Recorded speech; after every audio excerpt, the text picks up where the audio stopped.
ሃገራዊ ድሕነት ኤርትራ ብልጽግና ኣብ ናይ መወዳእታ ሰዓት ይርከብ ክብል ኣጋሊጾም ወፍርን ነጻነት ምዕራብ ትግራይ ይጅምር ከም ዘሎ ተሓቢሮም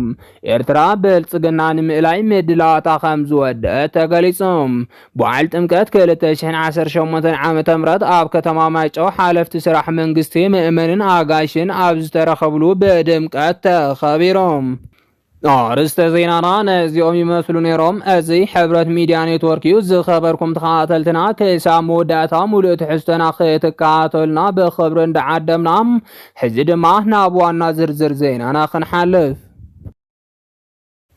ሃገራዊ ድሕንነት ኤርትራ ብልጽግና ኣብ ናይ መወዳእታ ሰዓት ይርከብ ክብል ኣጋሊጾም ካብ ፍልፍላትና ዝተረኸበ ሓበሬታ ከም ዝገልጾ ጎብለል ቀርኒ ኣፍሪቃ ንክኸውን ክሰርሕ ዝጸንሐ ኣብዪ ኣሕመድ ሕዚ ግን ኣብ 4 ኪሎ ዘሎ ወንበሩ ይንቅጥቀጥ ከም ዘሎ እናተጸብጸበ ይርከብ ኣብዪ ኣሕመድ ኣብ ልዕሊ ኤርትራ ወተሃደራዊ ኦፕሬሽን ብምክያድ ስርዓት ትግደፍ ካብ ስልጣኑ ንምእላይ ብሕቡራት ዓረብ ኤምሬትስ ገዛዓዮ ከም ዝተዋህቦ ክግለጽ ጸኒሖም እዚ ዕላማ ዕዋድ ድማ ኣብዪ ኣሕመድ ናይ ኣጽዋርን ገንዘብን ድጋፍ ይግበረሉ ከም ዘሎ እቶም ፍልፍላት ወሲኾም ገሊጾም ብድጋፍ ሕቡራት ዓረብ ኤምሬትስ ልቡ ዘሓበጠ ኣብዪ ኣሕመድ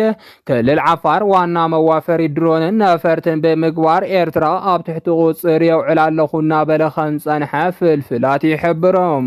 ነዚ ዝተዓዘበ ስርዓት ትግደፍ ካብ ኢራን ዘመናዊ ድሮናት ከም ዘእተወን ወተሃደራዊ ዓቕሙ ከም ዘጠናኸረን ዝፍለጥ እዮም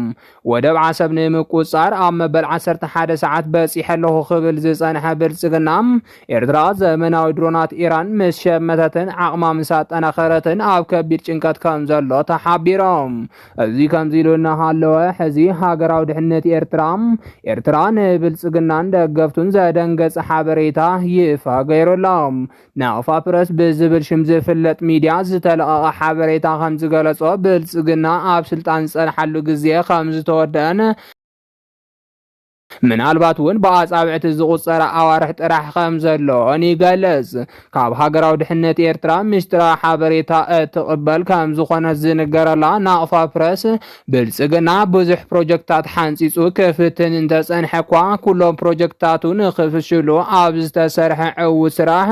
ብልጽግና ኩሉ ትድምታቱ ከም ዝፈሸሎን ካብ ስልጣኑ ንምእላይ መዓልትታት ከም ዝተረፎን ገሊጻላ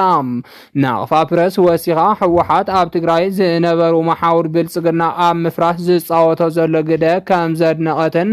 እቲ ስጉምቲ ተጠናኺሩ ክቕጽል ትጽቢት ከም ዝግበርን ገሊጻላ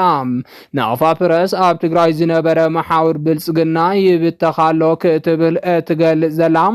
ምስ ጀነራል ጉዕሽ ገብረ ዝተተሓዘ እዩ ዝብሉ እንተሃለው እኳ ጀነራል ጉዕሽ ገብረ ከም ዝተኣሰረ እምበር ምስ ብልጽግና ርክብ ምህላውን ዘይምህላውን ተጻሪዩ ዝፍለጥ እምበር ኣብዚ ሕዚ እዋን ኮንካ ምድምዳም ከም ዘይከኣል እናተገለጸ ይርከብ ጀነራል ጉዕሽ ገብረ ኣብ ትሕቲ ቁጽር ምውዓል ስዒቡ ብዙሓት ሓቃውነት ዘይብሎም ሓበሬታታት እናወፁ ከም ዝርከቡ ዝፍለጥ እንትኸውን ብፍላይ ድማ መራሕቲ ትግራይ ንጀነራል ጉዕሽ ገብረ ንሻዕብያ ኣሕሊፎም ክህብዎ እዮም ዝብል ሓሳብ መሰረት ዘይብሉን ሓድነት ተጋሩ ንምዝራግ ኮነ ተባሂሉ ዝንዛሕ ዘሎ ወረድ ምዃኑ ካብ እሙናት ፍልፍላትና ዝተረኸበ ሓበሬታ የረዳም እቲ ካብ እሙናት ፍልፍላት ዝተረኸበ ሓበሬታ ወሲኹ ከም ዝገልጾ ጀነራል ጉዕሽ ገብረ ስርዓትን ሕግን ትግራይ መሰረት ብዝገበረ መንገዲ ኣብ ትሕቲ ቁጽር ዝወዓለን ጉዳይ ድማ ብስርዓትን ሕግን ትግራይ መሰረት ዝዳነን እምበር ከምቲ ብፌስቡክ ዝነዝሕዎ ዘለዉ መሰረት ዘይብሉ ወረ ከም ዘይኮነ ተገሊጹሎም ወፍርን ነጻነት ምዕራብ ትግራይ ይጅመር ከም ዘሎ ተሓቢሮም ካብ ፍልፍላትና ዝተረኸበ ሓበሬታ ከም ዝገልጾ ኣብ ምዕራብ ትግራይ ዓሪዱ ጀኖሳይድ ዝፍጽም ዝነበረ ጽንፈኛ ሓይሊ ኣምሓራ ብኣደባባይ ኣብያት ከም ዝጀመረ ተፈሊጦም ብልጽግና ኦሮሞ ኣብ መንጎ ትግራይን ኣምሓራን ቀጻሊ ዝኾነ ደም ምፍሳስ ንክህሉ መናእሰይ ኣምሓራ ኣታሊሎም ኣሰልጢኑ ከዕጥቆን ተጸንሐ እኳ ሕዚ ግን እቲ ኩነታት ሙሉእ ብሙሉእ ስለ ዝተቐየረ ብልጽግና ካብ ምዕራብ ትግራይ ኢዱ ከም ዝሰሓበ ካብ ፍልፍላት 4 ኪሎ ዝተረኸበ ሓበሬታ ይረድም። ሓይልታት ፋኖ ኣብ ክልል ኣምሓራ ሕጋዊ መንግስቲ ከይንቀሳቀስ ምግባር እንተኸኣሉ እኳም ሙሉእ ክልል ኣምሓራ ግን ክቋፀርዎ ከም ዘይከኣሉ ይፍለጥ። እዚ ዝኾነሉ ምክንያት ድማ ሓይልታት ፋኖ ጥርንፉን ዝተማእኸለን ኣመራርሓ ስለ ዘይነበሮም ይኽብሉ ወተሃደራዊ ሊቃውንቲ ይገልጾም። ሕዚ ግን ኣብ መላእ ክልል ኣምሓራ ተኸፋፊሉ ክቃለስ ዝነበረ ሓይሊ ፋኖ ሓይሊ ምንቅስቃስ ኣምሓራ ዝብል ሓደ ጥርንፉን ማእኸላይ ኣመራርሓ ዘለዎ ውድብን ከም ዝመስረቱ ተፈሊጦም። ስለዚ ድማ ሰራዊት ብልጽግና ኣብ መዓልታት ካብ ክልል ኣምሓራ ክባረር ምዃኑ እናተገለጸ ዝርከብ እንትኸውን በቲ ኩነታት ዝደንገጸን ዕድመ ስልጣኑ ንምንዋሕ ዝሰርሕ ዘሎን ብልጽግና ኦሮሞም ምስ ትግራይ ዕርቂ ብምፍጻም ካብ ትግራይ ክፍነወሉ ንዝኽእል መጥቃዕቲ ጠጠው ምባል ዝብል ትልሚ ሒዙ ከም ዝመጸ ተፈሊጦም። ትልሚ ብልጽግና ኣቐዲሙ ዝተናገረ ጌታቸው ረዳ እንትኸውን ኣብ ምዕራብ ትግራይ ዝነበረ ዘይስሩዕ ምምሕዳር ክፈርስ ተወሲኑሎ ክብል ገሊጹሎም። ስለዚ ድማ ተመዛበልቲ ምዕራብ ትግራይ ናብ መረበቶም ንምምላስ ብልጽግና ከም ዝወሰነን ምዕራብ ትግራይ ናብ ትግራይ ንምምላስ ከም ዝተስማዕምዐን እናተገለጸ ይርከብ። እዚ ኣብ ከቢድ ስቃይ ንዝርከብ ህዝቢ ትግራይ ዜና ብስራት እንትኸውን ኣብ ምዕራብ ትግራይ ዓሪዶም ሃፍቲ ትግራይ ይወሩን ዝነበሩ ወረርቲ ሓይልታት ግን ዓብይ መርድእ ከም ዝኾነ ተፈሊጦም። እዞም ኣብ ምዕራብ ትግራይ ዝነበሩ ጽንፈኛ ሓይልታት ኣምሓራ ገዛን ካሊእ ንብረትን ትግራይ ወሪሶም ብምውሳድ ናይ ባዕሎም ንብረት ገይሮምዎ ከም ዝርከቡ ይፍለጥ። እዞም ጽንፈኛ ሓይልታት ኣምሓራ መኪና ሓዊሱ ኩሉ ተንቀሳቃሲ ዝኾነ ንብረት ትግራይ ናብ ክልል ኣምሓራ ከጓዓዝዎ ከም ጸንሑ ዝረኸብናዮ ሓበሬታ ይረድም። ካብ ምዕራብ ትግራይ ዝተረኸበ ተወሳኺ ሓበሬታ ከም ዝገልጾም እዞም ጽንፈኛ ሓይልታት ንመንግስቲ ኣሜሪካ ደብዳቤ ጽሓፉ እንትኾኑ መንግስቲ ኣሜሪካ ግን ብልጽግና ዝወሰነ ውሳነ ካብ ምኽባር ሓሊፎም ዝተፈለየ ውሳነ ክውሰን ከም ዘይኽእል ፍልፍላት ይሕብሮም። ስለዚ ድማ ምዕራብ ትግራይ ንትግራይ ኣሕሊፈ ኣይህብን ክብል ከም ዝጸንሐ ዝፍለጥ እንትኸውን ሕዚ ግን ወረርቲ ሓይልታት ንኽወፁ ትእዛዝ መሃቡን ተመዛበልቲ ናብ መረበቶም ክምለሱ ምእዛዙን ዝነኣድ ተግባር ከም ዝኾነ እናተገለጸ ይርከብ።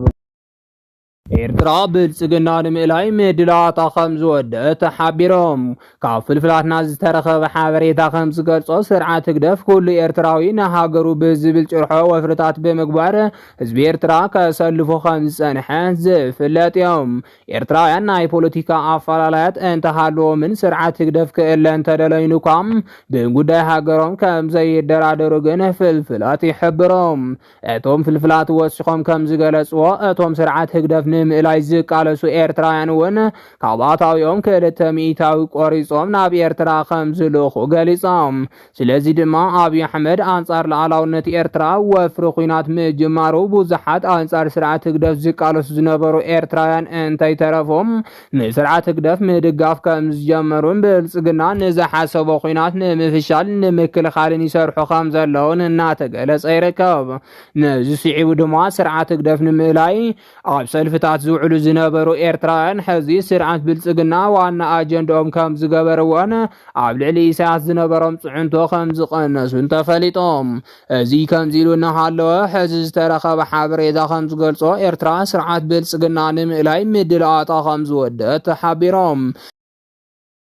ኤርትራ ብቁጠባ ደካማ እኳ እንተኾነት ብዲፕሎማሲን ብወተሃደራዊ ጥበብን ግን ካብ ኢትዮጵያ በሊጻ ከም ዝተረኸበት ወተሃደራዊ ሊቃውንቲ እናገለጹ ይርከቦም። ኤርትራን ደገፍቲ ኢትዮጵያ ዝነበራ ሃገራት ካብ ብልጽግና ክርሕቓን ደገፍታ ክኾናን ዝተጻወተቶ ዲፕሎማሲ ዝነኣድ ከም ዝኾነን ኣብዚ ሕዚ እዋን ኣብ ቀርኒ ኣፍሪካ ንብልጽግና እትድግፍ ሃገር ምርካብ ከም ዝኸብድን ሓቢሮም። እቶም ወተሃደራዊ ሊቃውንቲ ወሲኾም ከም ዝሓበርዎም ደገፍቲ ብልጽግና ዝነበራ ጅቡቲ፣ ሱዳን፣ ኬንያ፣ ሶማልያ ወዘተ ኩለን ምስ ብልጽግና ዝነበረን ርክብ ከም ዘቋረጻ ገሊጾም። ብተመሳሳሊ መንገዲ ስርዓት ህግደፍ ብወተሃደራዊ ጥበብ እውን ካብ ብልጽግና በሊጹ ከም ዘሎን ብልጽግና ከም ንፋኖ ዝበሉ ሓይልታት ስለ ዘለውም ብውሽጣዊ ጉዳይ ተወጢሩ ናብ ኤርትራ ከይሓስብ ይገብሮ ከም ዘሎ ሓቢሮም። ካብዚ ብተወሳኺ ዋና መራሒ ሓይሊ ዓፋር ሓዊሱ ኣንጻር ብልጽግና ዝቃለሱ ሓይልታት ክልል ዓፋር ብምውዳብን ብምዕጣቕን ዝሰርሖ ስራሕ ንብልጽግና ድቃስ ከም ዝኮሎን እቶም ዓፋር ዝርከቡ ሓይልታት ኣብ ልዕሊ ሰራዊት ብልጽግና ብዝወሰድዎ ዘለው ተደጋጋሚ መጥቃዕቲ ልምዓትም ሰራዊት ብልጽግና ናብ ከቢድ ኩነታት ከኣቱ ከም ዝገበርዎ ፍልፍላት ይገልጾም። ስለዚ ድማ ስርዓት ክደፍ ዝሰርሖ ስራሕ ብልጽግና ኣብ ልዕሊ ኤርትራ ወተሃደራዊ ስጉምቲ ከይወስድ ኣብ ኢትዮጵያ ዘሎ ሓይልታት ክጠናኸሩ ከም ዝገበሮም ንብልጽግና ሕማም ርእሲ ካብ ምዃን ሓሊፎም ስልጣኑ ናብ ሓደጋ ከም ዘእተውዎን እናተገለጸ ይርከብ። ነዚ ዝተዓዘበ ስርዓት ክደፍ ድማ ብልጽግና ካብ ስልጣኑ ዝእለየሉ ግዜ ከም ዝተቃረበ እናገለጸ ይርከብ። በዓል ጥምቀት 2018 ዓመተ ምህረት ኣብ ከተማ ማይጨው ሓለፍቲ ስራሕ መንግስቲ ምእመንን ኣጋይሽን ኣብ ዝተረኸብሉ በድምቀት ተኸቢሮም።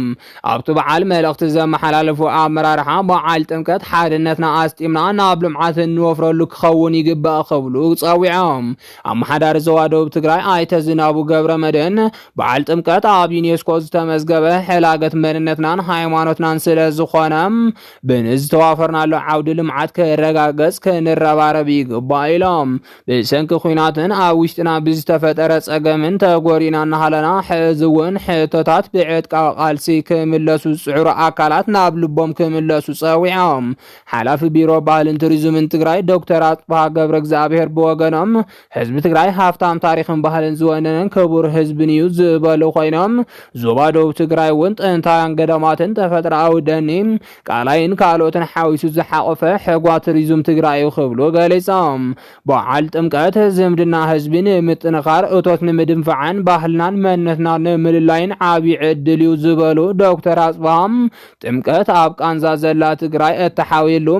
ዝተበተኑ ተጋሩ ዝእከብሉ ብፍላይ ኣብ ከቢድ ፀገም ዝርከቡ ተመዛበልትን ዝተወረረ መሬትን ትግራይ ዝምለሰሉ ይኹነልና ኢሎም። ኣብዚ ከባቢ ዝርከቡ ጥንታውያን ሃፍትታት ጉድኣት ከይበፅሖምን ከይጠፉን ኩሉ ማሕበረሰብ መንፈስ ናተይነት ክሰርሕ ይግባእ እውን ኢሎም። ከንቲባ ከተማ ማይጨው አቶ ጌታቸው ሰገድ ብወገኖም ሰላም መሰረት ልምዓት እዩ ሃይማኖታዊ ክብርታትና ከነኽብር ስለዘይንኽእል ሰላምና ሓሊናን ተኸባቢርናን ከነሕልፎን በዓላት እንትነኽብር ብምትሕጋዝ ክኸውን ይግባን ኢሎም።